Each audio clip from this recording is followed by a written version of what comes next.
English is not a rocket science, it's a tongue science, which means you need to spare your tongue to speak and speak for learning English. Of course, right material, right method, right practice help you in this regard. Namaste, Nenu B.K. Reddy, author and English fluency coach. I teach English as a neuromuscular activity like cycling, swimming through mind talk, self-talk and cross-talk. In this video, I'll share with you 3 myths and 3 facts that determine your learning of English. Myths అంటే అపోహలు, facts అంటే మీకు అందరికీ తెలుసు వాస్తవాలు.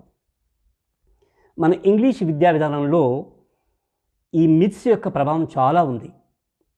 ఈ ప్రభావం వల్లే చాలా కాలం ఇంగ్లీష్ నేర్చుకునే ప్రయత్నం చేసినా కూడా నేర్చుకోలేకపోతున్నాం, మాట్లాడలేకపోతున్నాం.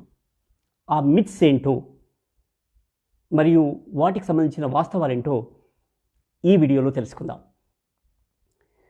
The first myth is word is the basic unit of speech. ఇది చాలా ప్రమాదకరమైన మిత్. ఈ మిత్ ఏర్పడడానికి కారణం ఏంటంటే మన ఇంగ్లీష్ విద్యలో ఏ గ్రామర్ బుక్ ఓపెన్ చేసినా కూడా ఫస్ట్ చాప్టర్ వచ్చేసి పార్ట్స్ ఆఫ్ స్పీచ్ అని ఉంటుంది. పార్ట్స్ ఆఫ్ స్పీచ్ ఆదిలోనే అంశపాదులాగా ఇట్స్ మిస్ డైరెక్షన్. అంటే ఈ పార్ట్స్ నేర్చుకుంటే స్పీచ్ వస్తుందనే అపోహ ఏర్పడింది. ఇది గందరగోళానికి దారితీస్తుంది. విడి పదాలు నేర్చుకోవడం ద్వారా ఇంగ్లీషే కాదు కదా, ఏ భాష కూడా నేర్చుకోలేము. ఇదే పార్ట్స్ ఆఫ్ స్పీచ్ని తెలుగులో భాషా భాగాలు అంటారు. ఇది వాస్తవం.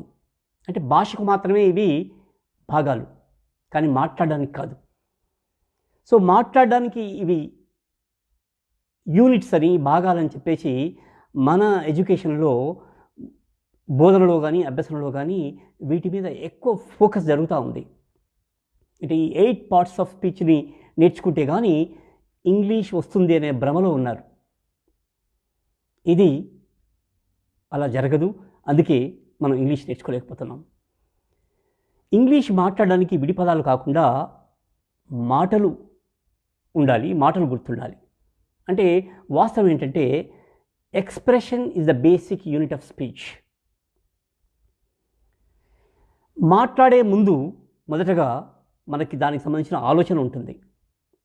ఆలోచన మాటల రూపంలో ఉంటే మాట్లాడడం ఈజీ. మనకి ఇంత మామూలుగా ఒక విషయం బాగా చెప్పడం జరుగుతుంది. Anything in this world happens twice. First time in the human mind, second time in the physical world అని చెప్పుకోవడం జరుగుతుంది. అంటే ప్రతిదీ కూడా ఈ ప్రపంచంలో 2 సార్లు జరుగుతుంది. మొదటగా మనిషి మెదడులో, రెండవసారి వాస్తవ ప్రపంచంలో. స్పీచ్ కూడా అంతే. మాట్లాడవలసిన మాటలు మీ మైండ్లో రెడీగా ఉంటేనే కానీ మాటల రూపంలో మీరు మాట్లాడగలుగుతారు. కానీ మన విద్యా విధానంలో విడి పదాలతో మాట్లాడే క్రమంలో ఇక్కడ మాటలు రూపొందించుకోవాలి అనే భావనతో ఉన్నారు. అది సాధ్యం కాదు. ఎందుకంటే అలాంటి మెకానిజం హ్యూమన్ సిస్టంలో లేదు. మాట్లాడే సందర్భంలో మనకు వచ్చే ఆలోచనకి, చెప్పే మాటకి చాలా తక్కువ వ్యవధి ఉంటుంది. ఆ తక్కువ వ్యవధిలో విడి పదాలు గుర్తుకు తెచ్చుకొని గ్రామర్ రూల్స్ అప్లై చేస్తూ మాటలు రూపొందించుకొని మాట్లాడే కంపాటబిలిటీ విధానం మన హ్యూమన్ సిస్టంలో లేదు. అందుకే చాలా విడి పదాలు తెలిసినా కూడా, గ్రామర్ తెలిసినా కూడా మాట్లాడలేకపోవడానికి కారణం ఇదే. కనుక word is the basic unit of speech అనేది ఒక మిత్, అపోహ. ఆ రకంగా ఏ భాష కూడా నేర్చుకోలేము. మరి ఏం చేయాలి అంటే విడి పదాలు కాకుండా మనం రియల్ లైఫ్లో వాడే మాటల్ని నేర్చుకోవాలి. మాటలు నేర్చుకుంటే మన ఆలోచనలు మాటల రూపంలో వస్తాయి. వాటిని ఎక్స్ప్రెస్ చేయటం చాలా ఈజీ. మనం మాట్లాడగలుగుతాం. మన మాతృభాష కానీ ఇతర స్థానిక భాషలు కానీ ఆ రకంగానే నేర్చుకున్నాం. కానీ ఈ గందరగోళం ఇంగ్లీష్ పట్లనే ఉంది. కారణం ఏంటంటే ఇంగ్లీష్ భాష ప్రపంచం అంతా కూడా గ్రాంథిక భాషగా అతి వేగంగా విస్తరించింది కనుక చదవడం రాయడం ద్వారా నేర్చుకునే ప్రయత్నంలో విడి పదాలతో ఇంగ్లీష్ మాట్లాడడం వస్తుందనే భావన ఏర్పడ్డది. కనుక ఈ మిత్తును మీరు దూరం చేసుకోవాలా, మాటలు నేర్చుకొని మాట్లాడే అభ్యాసం చేయాలి. ఇది మనం తెలుగు మిగతా స్థానిక భాషలు నేర్చుకున్నట్టుగా. ఇక రెండవ మిత్ ఏంటంటే మైండ్ యాక్టివిటీ. అంటే ఇంగ్లీష్ నేర్చుకోవడం అనేది ఒక మైండ్కి సంబంధించిన అంశంగా అనుకుంటున్నాం. అందుకే మనం ఇంగ్లీష్ సంబంధించిన విషయాల్ని మైండ్లో లోడ్ చేస్తున్నాం. గ్రామర్ కానీ వొకాబులరీ కానీ మైండ్లో లోడ్ చేస్తే ఆటోమేటిక్గా మాట్లాడడం వస్తుందని అనుకుంటున్నాం. ఒక విషయం గుర్తుపెట్టుకోవాలా, ఇంగ్లీషే కాదు, ప్రపంచంలో ఉన్న 7,000 పైచిలుకు భాషల్లో ఏ భాష కూడా ఇప్పటి వరకు కూడా ఎవరు కూడా విడి పదాలు గ్రామర్ ద్వారా నేర్చుకోలేదు. కానీ దురదృష్టవశాత్తు మనం ఇంగ్లీషు విడి పదాలు గ్రామర్ ద్వారా నేర్చుకునే ప్రయత్నం జరుగుతూ ఉంది. ఆ ఉద్దేశంతో మనం మైండ్లో వాటన్నిటిని లోడ్ చేస్తున్నాం, ఇక్కడ నేర్చుకుంటున్నాం. ఏది పార్ట్స్ ఆఫ్ స్పీచ్ని రకరకాలుగా నేర్చుకుంటున్నాం. వర్బ్స్ విషయానికి వస్తే వాటి యొక్క కాంజుగేషన్ నేర్చుకుంటున్నాం. Go, went, gone, eat, eat, eaten, buy, bought, bought ఇలాంటివి బట్టి పడుతున్నాం. ఇలాంటి విడి పదాలు బట్టి పడితే గ్రామర్ రూల్స్ కూడా నేర్చుకుంటే ఇక్కడ లోడ్ చేస్తే ఆటోమేటిక్గా మాట్లాడడం వస్తుంది అనుకుంటున్నాం. కానీ అలా ఏ భాష కూడా నేర్చుకోలేము, ఇంగ్లీష్ కూడా నేర్చుకోలేము. మరి ఎలా నేర్చుకోవాలంటే ఒక ఫిజికల్ యాక్టివిటీ లాగా నేర్చుకోవాలి. ఏ రకంగా అయితే సైక్లింగ్ నేర్చుకుంటామో, ఏ రకంగా అయితే స్విమ్మింగ్ నేర్చుకుంటామో, ఏ రకంగా అయితే కంప్యూటర్ కీబోర్డ్ స్కిల్స్ నేర్చుకుంటామో, టైపింగ్ నేర్చుకుంటామో, ఏ రకంగా అయితే ఫ్లూట్ గిటార్ నేర్చుకుంటామో వాటిని అభ్యాసం చేస్తూ నేర్చుకోవాలి. దీన్ని మనం ఇక్కడ న్యూరో మస్కులర్ యాక్టివిటీగా చెప్పుకుంటున్నాం. న్యూరో అంటే మైండ్, మస్కులర్ అంటే speech muscles, tongue, mouth, jaws. వీటి రెండింటి యొక్క కోఆర్డినేషన్తో, మైండ్ మరియు స్పీచ్ ఆర్గాన్స్ యొక్క కోఆర్డినేషన్తో మాట్లాడే అభ్యాసం చేయాలి. మాట్లాడడం అనేది ఒక ఫిజికల్ స్కిల్. ఫిజికల్ స్కిల్స్ని పుస్తకాల ద్వారానో కేవలం తెలుసుకోవడం ద్వారానో నేర్చుకోవడం సాధ్యం కాదు. మీ అనుభవంలో చెప్పండి, ఎవరైనా సైక్లింగ్ కానీ, స్విమ్మింగ్ కానీ, ఫ్లూట్ కానీ, గిటార్ కానీ పుస్తకాలు చదివి నేర్చుకున్న వాళ్ళు ఎవరైనా ఉన్నారా? అలా నేర్చుకోవడం కుదరదు. అలాగే ఇంగ్లీష్ మాట్లాడడం కూడా కేవలం తెలుసుకోవడం ద్వారా, సమాచారాన్ని ఇక్కడ లోడ్ చేయడం ద్వారా మాట్లాడడం రావడం అనేది అసాధ్యము. It doesn't happen. అందుకే దీన్ని మైండ్ యాక్టివిటీ లాగా కాకుండా ఒక ఫిజికల్ యాక్టివిటీ లాగా, న్యూరో మస్కులర్ యాక్టివిటీ లాగా మాట్లాడే అభ్యాసం చేస్తూ నేర్చుకోవాలి. ఇక్కడ నేను ఈ రకంగా అభ్యాసం చేస్తూ నేర్చుకోవడానికి గతంలోనే నేను ఒక టిప్ ఇచ్చాను, ఒక టూల్ ఇచ్చాను, ఎంఎస్సి అని. మైండ్ టాక్ అంటే మైండ్లో మాట్లాడుకోవడం. మాట ఇక్కడ రెడీగా ఉంటేనే ఇక్కడికి వెళ్ళి వస్తుంది. కనుక మైండ్లో మాట్లాడుకోవడం జరగాలి. దాన్ని మైండ్ టాక్గా చెప్పుకున్నాం. సెల్ఫ్ టాక్ అంటే స్వీయ అభ్యాసం, మనం పర్సనల్ లెవెల్లో ప్రాక్టీస్ చేయడం, మాట్లాడడం. ఎందుకంటే పర్సనల్ లెవెల్లో ప్రాక్టీస్ చేస్తే ఆ మాటలు మీ మైండ్ మర్చిపోయినా కూడా మీ స్పీచ్ ఆర్గాన్స్ గుర్తుంటాయి. దీన్ని మనం మజిల్ మెమరీ లేదా మజిల్ ఇంటెలిజెన్స్ అంటాం. శరీరంలో ఉండే ప్రతి కణానికి, ప్రతి సెల్కి మెమరీ ఉంటుంది, ఇంటెలిజెన్స్ ఉంటుంది. అందుకే మీరు సెల్ఫ్ టాక్ చేస్తే ఆ మాటలు మీ స్పీచ్ ఆర్గాన్స్ గుర్తుంటాయి, ఈజీగా మాట్లాడేస్తారు. ఇక్కడి నుంచే రెడీగా ఉంటాయి, మాట్లాడగలుగుతారు. అంతేకాకుండా మీ ప్రొనౌన్సియేషన్, యాక్సెంట్ కూడా మారిపోతుంది. ఇంగ్లీష్ లాగా మాట్లాడగలుగుతారు ఈ సెల్ఫ్ టాక్ ద్వారా. ఇక మూడవది క్రాస్ టాక్, ఇతరులతో మాట్లాడడం. మొదటగా భయం ఉంటుంది, సిగ్గు ఉంటుంది.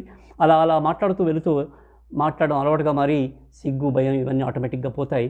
మీరు మొదటంలాగానే ఇంగ్లీష్ కూడా మాట్లాడగలుగుతారు. ఇది రెండవ మిత్కి సంబంధించిన విషయం, రెండవ ఫ్యాక్ట్కి సంబంధించిన విషయం. మూడవ మిత్ ఏంటంటే మన విద్యా విధానంలో చిన్నప్పటి నుంచి కూడా స్కూల్ స్థాయిలో కొన్ని వందల ఏళ్ళుగా, చాలా ఏళ్ళుగా మన విద్యా విధానంలో గురువులు కానీ విద్యార్థులు కానీ పదే చెప్పుకుంటున్నారు, grammar is very important for learning English అని. గ్రామర్ ఈజ్ ఎసెన్షియల్ అనుకుంటున్నారు ఇంగ్లీష్ నేర్చుకోవడానికి. ప్రపంచంలో ఏ భాషను కూడా గ్రామర్ ద్వారా నేర్చుకోబడలేదు. మనం తెలుగు వాస్తవంగా స్కూల్కి వెళ్ళముందే ఎలా ఇంటి దగ్గరే నేర్చుకున్నామో ఇంగ్లీష్ కూడా పుస్తకాలకి చదవడానికి రాయడానికి గ్రామర్ సంబంధం లేకుండానే నేర్చుకోవచ్చు. అయితే ఇక్కడ కానీ చిన్నప్పటి నుంచి మన విద్యా విధానంలో grammar is important, grammar is essential అనే మాట మనం వింటూ ఉన్నాం. అందుకే మనం కూడా గ్రామర్ ద్వారానే ఇంగ్లీష్ నేర్చుకునే ప్రయత్నం చేస్తూ ఉన్నాం. చాలా కాలం కష్టపడ్డా కూడా రాకున్నా కూడా ఇంకా అదే ప్రయత్నం చేస్తున్నాం. ఎందుకంటే వేరే ఏం చేయాలో మనం తెలియక అదే ప్రయత్నం కొనసాగుతున్నాం. స్కూల్ లెవెల్లో, కాలేజ్ లెవెల్లో, డిగ్రీ లెవెల్లో, పీజీ లెవెల్లో ఇంగ్లీష్ నేర్చుకునేందుకు ఇదే ప్రయత్నం చేస్తూ ఉన్నాం, గ్రామర్ ద్వారా నేర్చుకోవటం.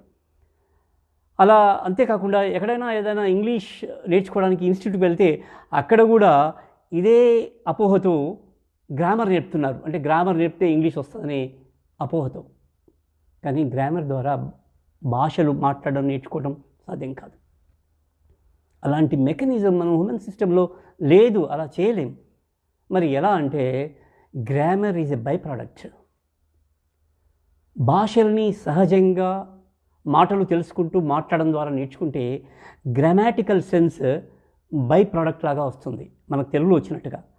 చూడండి, మనం తెలుగు, మన మాతృభాష తెలుగును స్కూలుకు వెళ్ళకముందే ఇంటి దగ్గర బాగా మాట్లాడడం నేర్చుకున్నాం. ఈ రకంగా సహజంగా నేర్చుకోవడం ద్వారా, మాటలతో నేర్చుకోవడం ద్వారా తెలుగులో ఉండే గ్రామాటికల్ సెన్స్ ఆటోమేటిక్గా మనకు వచ్చింది. అందుకే మనం ఈరోజు తెలుగు కరెక్ట్గా మాట్లాడుతున్న కారణం ఏంటంటే, గ్రామాటికల్గా మాట్లాడుతున్న కారణం ఏంటంటే మన గ్రామర్ తెలుసుకోవడం ద్వారా కాదు, తెలుగు సహజంగా నేర్చుకున్నాం కనుక ఆ గ్రామాటికల్ సెన్స్ ఆటోమేటిక్గా వస్తుంది. ఇంగ్లీష్ కూడా మీరు సహజంగా మాటలు నేర్చుకొని మాట్లాడడం ద్వారా నేర్చుకుంటే ఇంగ్లీష్లో ఉండే గ్రామాటికల్ సెన్స్ గ్రామర్ తెలియకుండానే వస్తుంది. మీరు గ్రామర్ తెలుసుకోవాల్సిన అవసరం లేదు. కానీ అది అంత ఈజీగా నమ్మం. ఎందుకంటే మనకు చాలా కాలంగా ఈ విషయం చెబుతూనే ఉన్నారు. గ్రామర్ యొక్క అవసరాన్ని చాలా అతిగా చేసి చెబుతూనే ఉన్నారు కనుక మైండ్లో మీకు బాగా ఉంటుంది. కానీ అది వాస్తవం కాదు. Grammar is not essential, grammar is a by product. So మీరు ఈ వాస్తవాలని దూరం చేసుకుంటూ అపోహల్ని దూరం చేసుకుంటూ వాస్తవాల ఆధారంగా మీరు ఇంగ్లీష్ నేర్చుకోవడానికి కొనసాగిస్తే అతి తక్కువ కాలంలోనే మీరు ఇంగ్లీష్ ఫ్లూయెంట్గా మాట్లాడగలుగుతారు. So with this we conclude. Thanks for watching, and for more videos on easy English, please subscribe my channel BK Real English. Have a great time. Thank you.